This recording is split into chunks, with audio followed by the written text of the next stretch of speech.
Alright, hey guys, and welcome to the second video on learning to code in C++. This is Spudley here. And without further ado, let's go ahead and get started in this video. Now, I know I said in the last video that we would get into coding by this video, but I don't think that is necessarily going to be true. We may do a little bit of coding, but for the most part, this is going to be background information that you need to know before you start actually coding. What I mean by this is we're going to walk through this code that they gave us once we installed code blocks, line by line, to kind of get you a basic understanding of what is happening more behind the scenes that allows us to code in C++. Again, like I had prefaced in the last video, you are not going to understand everything that is happening uh, in this code, and that's okay. We'll learn that. We'll learn a lot more later. Um, but for right now, let's go ahead and just get a basic understanding of what is actually happening here. So let's go ahead and start. We're going to start, and I'm going to go ahead through this line by line and kind of show you and teach you what is happening within each line. So first is this pound include IO stream. Now, what this means is include the input output stream. This is a necessary function that allows you to do some of the most basic things that are necessary within C++. I'm not going to go too much more in depth than that in this video. You can do a little more research on it yourself if you're really interested in it. But for right now, it is necessary to have this in virtually every program that we are going to write. So, in a very basic sense, this changes what you write in the screen from just basic text to actual code.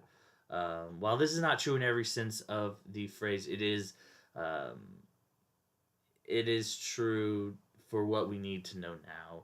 So what I mean by this is you could type in this same code into Word, but there's no way to compile it or, use some of the functions within C++, which you need this IO stream to do. So it is a necessary part of the C++. With that being said, let's go ahead and move on to the next line, which is this using namespace std. And hilarious STD. We are not actually using a sexually transmitted disease. This is using the namespace standard library. Unlike the previous line, the include IO stream, this is not a necessary line. It is not necessary to use this namespace library, but it does make the code look a lot cleaner. It is something that, again, you do not need to bother yourself with. Just go ahead and include it for now. Here, real quick, not to confuse anyone, but the difference in using the namespace and not is if you did not use the namespace, you would have to do this in front of the cout. Again, this will not make any sense to you, but it will in the future. But that's just kind of what it does. You see how it makes the code look cleaner without that. It makes it a little easier to understand. So we're going to go ahead and use it. In the far future, whenever you're making really complex programs, it's actually not very good coding practice to include this namespace std, or sorry, use this namespace std. But for now, for our first programs, we're going to go ahead and use it to make everything look a little cleaner. Let's go ahead and move on to the line 5 here, where we have int main.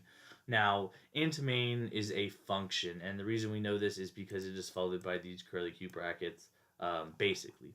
And what this is it is a it contains code that does a specific thing. And we will learn a lot more about functions in the future. Functions are very important for coding in virtually any language. Now, for those of you who are thinking functions, what do you mean? Maybe I've heard of function in one of my math classes one time or another. Well, a function for a real world example is, let's think about what do you think of whenever I say, what do you do when you turn on your computer? Right, I'll give you just a second to think about that. What I imagine will happen is you will think, oh, well, if I have a laptop, I need to get out my laptop. Or if I have a computer, it's already out. And then what do? You hit the power button. So that's your second step. You hit your power button. And then the third step is you wait for your computer to boot up.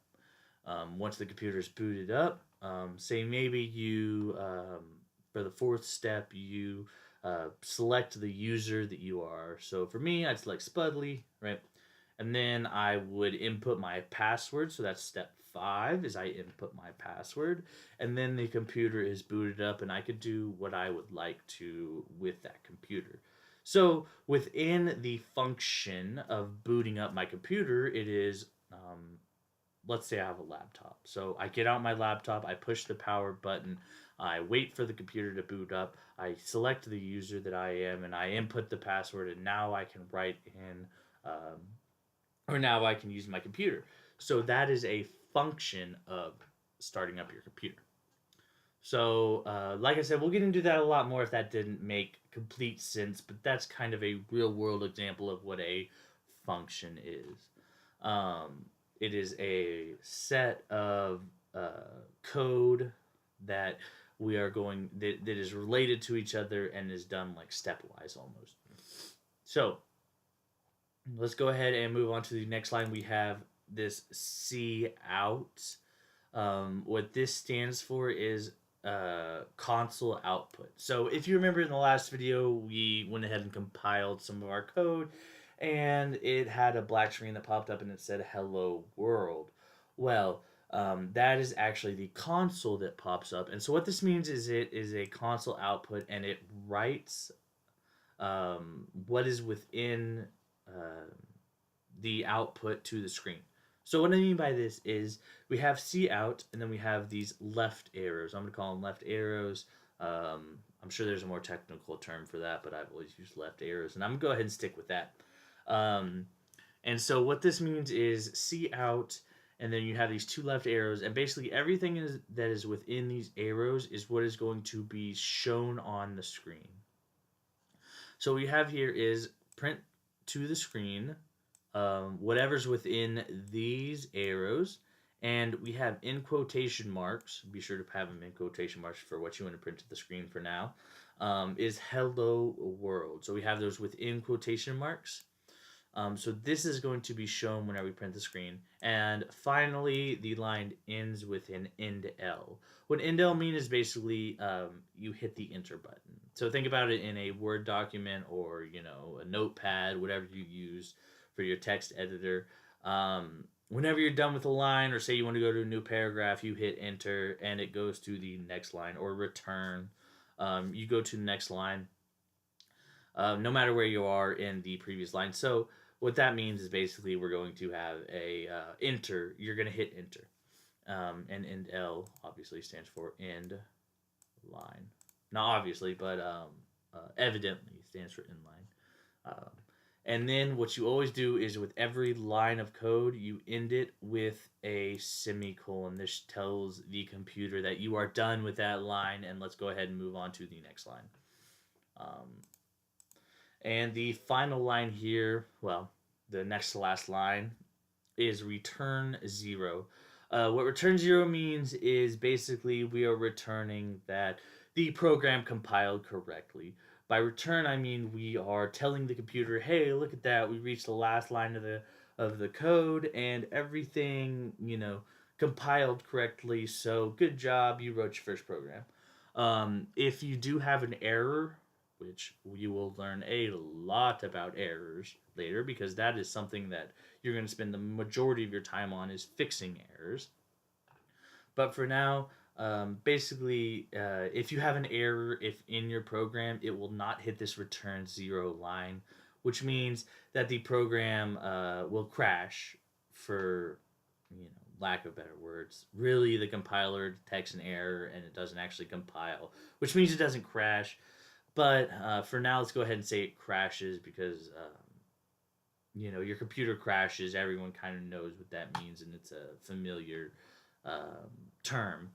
But what this means whenever you return 0 is that your program compiled correctly, did not crash, and you returned 0. And then finally, we go ahead and end the function. So again, let's go ahead and run this just to kind of show you again what it does. And you see it says hello world with an exclamation point. So just to show kind of a few things that we learned in this lecture is, like I said, anything within the quotation marks is what will be printed to the screen. So let's go ahead and delete that, and let's go ahead and write something more fun, like, I like quesadillas, right? So once again, we go ahead and run this, and look at that. I like quesadillas. Oh, you can't see that. Here we go. I like quesadillas. So what this shows you is that it really doesn't matter what is within here. It doesn't matter if it's hello world. It doesn't matter if it's I like quesadillas or bacon is awesome, right? And we run that, and as you can see, it pops up bacon is awesome. So that shows that it really doesn't matter what you put within those quotes. It'll print it no matter what. And the last thing that I want to show you before we go ahead and end this video, because I know this is a long video, and this is one of the longer videos of the series, is this end line. So let's go ahead and see what happens whenever we take the end L away. Go ahead and run it. Now, as you can see, we still have bacon is awesome. However, there is no space between that and the next line. So that kind of shows you what happens whenever we do not use the end L. So that kind of wraps up the very, very basic points of C++. Something that I'm going to do at the end of every video is give you a challenge to do to see if you can do it. It's going to be something that's a little more complicated than exactly what we went over in the video. But it's something that, will get you thinking a little bit and will allow you to kind of play around with the code. So this challenge is to just write a paragraph. Now, you may think this is simple, right? Write a paragraph. So, paragraph, bacon is awesome. I like bacon on everything. Can I have some more bacon? But the challenge is to have every time that you write a new sentence or you end a sentence, go ahead and go to the next line. So what I mean by that is what you'll have is like, bacon is awesome. I like bacon on everything. So bacon is awesome, period. So that's the period. Then you have I like bacon on everything, right? If I can spell. I like bacon on everything. Well, what I want you to do is make a new line. So as you can see here, like bacon is awesome. I like bacon. Well, what I want you to do is have a new line between the two. So like that. Now, obviously, this isn't going to run, but what I mean is I want it to look like that whenever it prints to the screen. And this is something, a little hint, you can use the end L like we used to have before, our end L. And I'll go ahead and leave you with this, end L. And that is a good way to go to the next line.